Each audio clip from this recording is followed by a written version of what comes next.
একটি পুকুরে দুইটি মাছ বাস করত। একটা ব্যাঙের সাথে ওদের বন্ধুত্ব হলো। ব্যাঙটা এটা জানতো না যে মাছ দুইটির মধ্যে একজন অল্প বুদ্ধি আর অন্যজন অহংকার বুদ্ধিওয়ালা ছিল।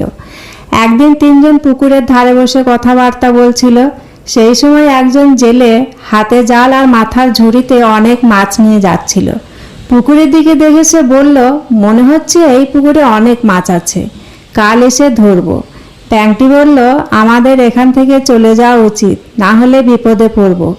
কিন্তু মাছেরা আত্মবিশ্বাসী ছিল।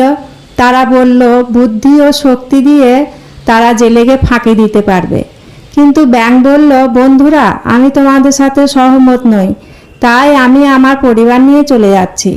ব্যাঙ পুকুর ছেড়ে চলে গেল।